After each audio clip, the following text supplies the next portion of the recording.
Folks, welcome back to Live Impact News. As we mentioned, we're talking right now about efforts to preserve a slice of Charlotte's history. So right now, as we speak, we're seeing efforts underway to try to preserve and honor Charlotte's historic WBT transmitter site.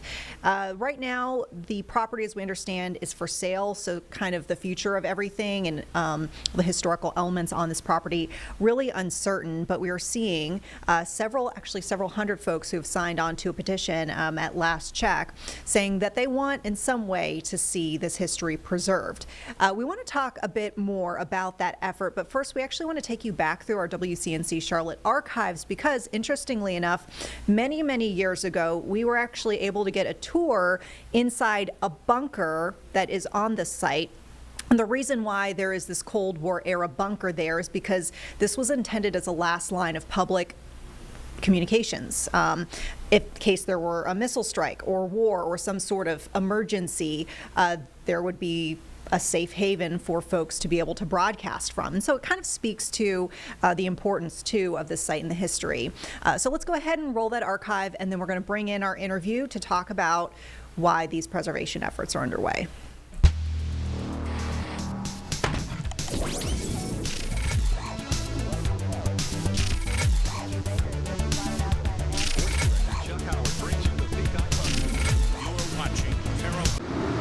To understand what's underneath this building, hooked up to these big towers, you have to understand what things used to be like. Good evening, my fellow citizens. In 1962, Cuba was like this close to attacking us. A series of offensive missile sites is now in preparation on that imprisoned island. The U.S. government needed to prepare for the worst. So they built something down in the basement at the transmitter for WBT radio off of Nations Ford Road. You were in the 1963 fallout shelter that was built during the Cuban Missile Crisis. This is Jerry Dowd, WBT's chief engineer. The theory behind this was that should there be an event, that this would be protected and we would be able to broadcast from it. The government did the same thing at several radio stations across the country. WBT is one of the oldest and the most powerful. At night, you can still hear its signal up and down the East Coast, from Cuba to Canada. You keep something like this and hope you never need it. But this studio, surrounded by a lot of concrete, peeling paint, knobs, wires, clocks, and reels, doesn't seem real. No, this is real. And so is all of this stuff. We would turn this mic switch on and we would say, hello, folks. How are you today? We have a Sunday morning church service just in case we needed one. I have the radiological handbook in my hand. Oh, look, we have the briar hoppers. And, wait for it. So here's the most important device we have. Wait for it. Instant toilet. Because if, say, a nuclear attack happened and you had to tell the world about it, you might be down here for a while. The theory was after 30 days that the dust would settle and you could go back outside. Turns out, Cuba knew all about WBT. We were not one of Fidel Castro's friends because we used to do something called Radio Liberty. We sent propaganda back to Cuba each evening on WBT during that time of crisis. And, according to Jerry, some of Cuba's missiles were pointed at us. They would set a little device in the missile that would home in on different radio frequencies, and 1110 in Charlotte happened to be one of the frequencies they were planning on homing in on. Now, believe it or not, all of this stuff still works. We could actually use it. Not that you would, of course. The federal government has built something new at WBT. The new millennium version of the fallout shelter does exist. Which begs the question, can we see it? No. In a basement off of Nations Ford Road, Jeremy Markovich, NBC Charlotte. How about that for a blast from the past? I feel like I learned so much, and I think we have a little bit more of a nuanced understanding of the history and the importance of this site. So with that, we want to bring in Johnny Cottle, who is a local broadcaster in our area and also the person behind this change.org petition, which is to preserve and honor Charlotte's historic WBT transmitter site. You're seeing that on your screen right now, folks. So as we mentioned, several hundred folks have already signed on, and the goal is to in some way, preserve the history here. So, Johnny, tell us a bit about this effort. Why is this catching your attention? Why do you think this is important for folks to have this slice of history continue on? Well, I have been a radio geek all of my life. So me paying attention to what's happening in the radio market around me is not new. So whenever they started changing formats back in late December or early December, there at 107.9, they moved 1110 over to 107.9, and then they told us that a new format would be coming to 1110, and then we waited for that to happen, and in January they started playing a continuous loop of elevator music and a redirect a message over to 107.9, and it's been like that for 7 months as of today, I believe. And so then I heard that the land was for sale, and that knowing that the radio background industry the way I do, I know that that probably means that the towers are going down and the place is going to be bulldozed and redeveloped for whatever use whoever buys that land. So I started thinking we need to save something, preserve something, not trying to stop the sale, not trying to stand in the way of the buyer, not to try to take anybody's rights away. We're just trying to preserve something, trying to bring everyone to the table to say, what can we save? What can we keep? And let this be a standing monument to the history of Charlotte radio broadcasting. I mean, WBT, I believe, built Charlotte into what it is today. It's a part of its story. Yeah, and I mean, I should mention too that the petition that's on change.org is not the only effort or step that you've taken. We understand that you've been in contact with, I guess, different agencies or entities that might be, adjacent or directly connected with maybe some sort of preservation efforts. It sounds like Mecklenburg County Historic Landmarks agrees that there is some historic value. Can you talk about what steps you've taken thus far to see if this site can be preserved or the transmitter can be saved or the building can be saved, and what sort of feedback or response have you gotten from the powers that be about this? Well, I reached out to Stuart Gray over at the Mecklenburg County Historic Landmarks Commission, and just to see if there were already any efforts underway to make it a historic landmark. And he was not aware of what was going on. He then reached out to the broker of the real estate agency, and he offered tax incentives for historic transmission. There could be those to review and to look into. They offered to buy the building, the transmitter building, and an acre or less around it if it can be carved off from the rest of the property. No response from the broker. We've reached out to Urban One, the company that owns the station, multiple times, multiple emails, calls, and they will leave me on read, and no response. And I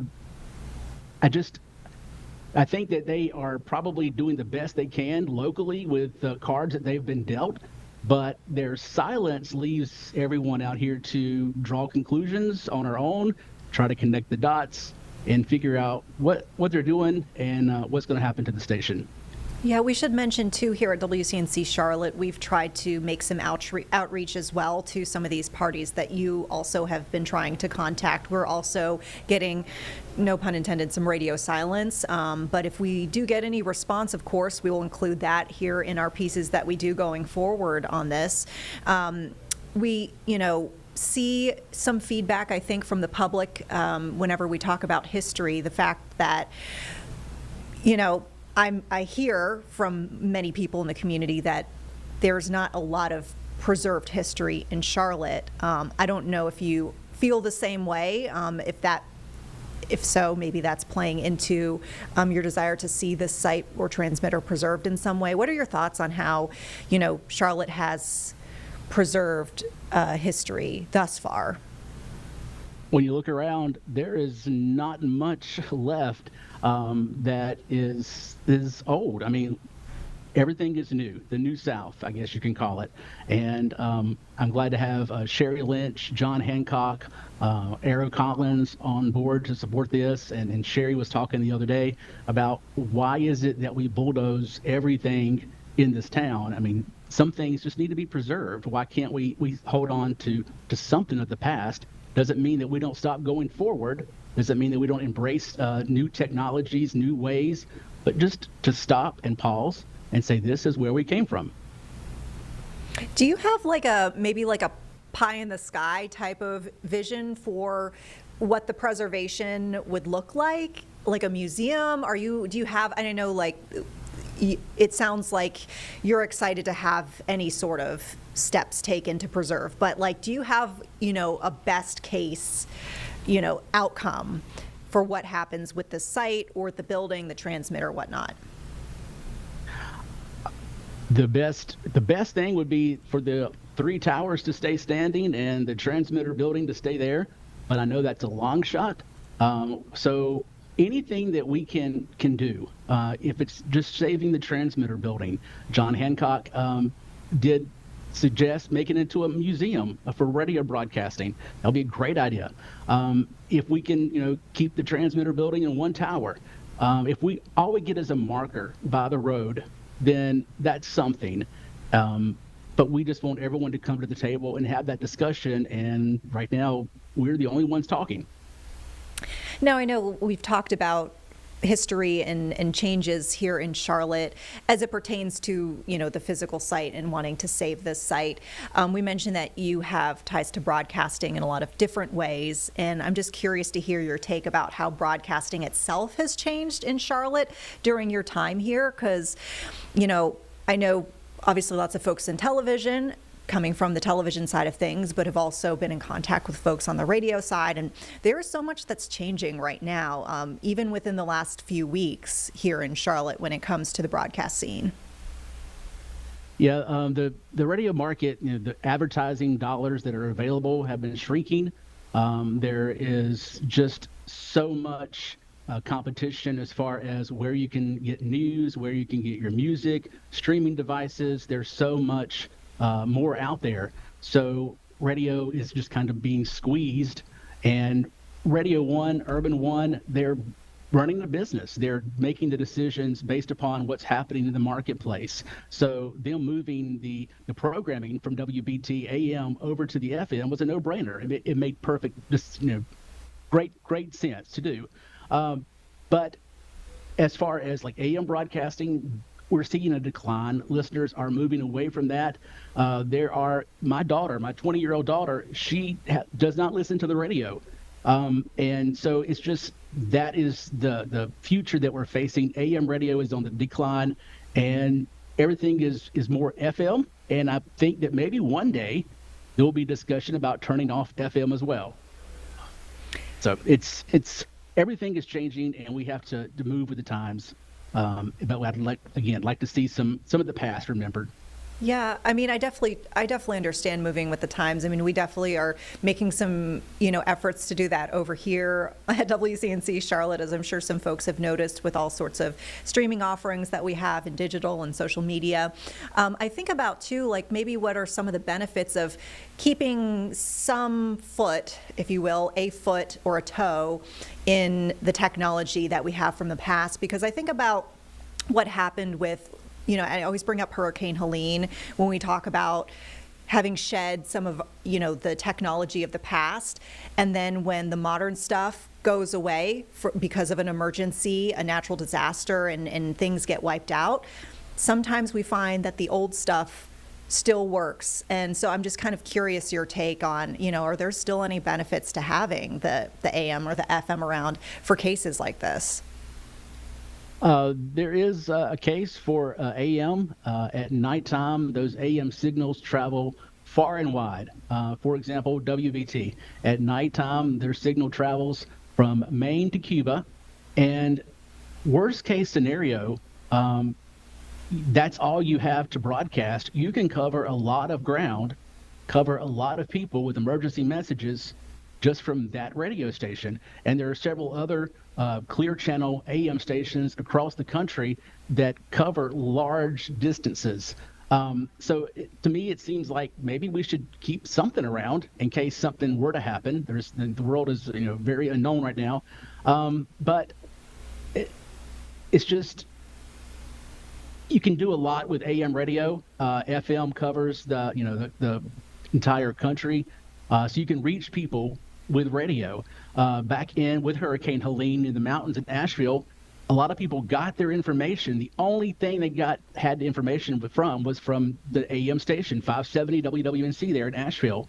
They were the lifeline for the community, passing along information, having callers to call in and, where's my loved ones, coordinating that type of thing. So AM radio, FM radio, it works. It can be there when everything else fails. So obviously a big layer to this conversation is telling folks how they can get involved if they feel like this is tugging at their heartstrings or they just feel called to be of support to this effort. What can you tell folks, could be some best next steps for them to take?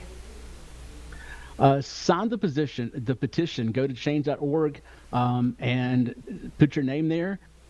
If we have enough, I'm already planning on maybe going to the city council meeting, speaking about that, but I just wanted to get, as many people we can on board, and hopefully Urban One, whoever owns the land, the broker, will come to the table and just have a discussion.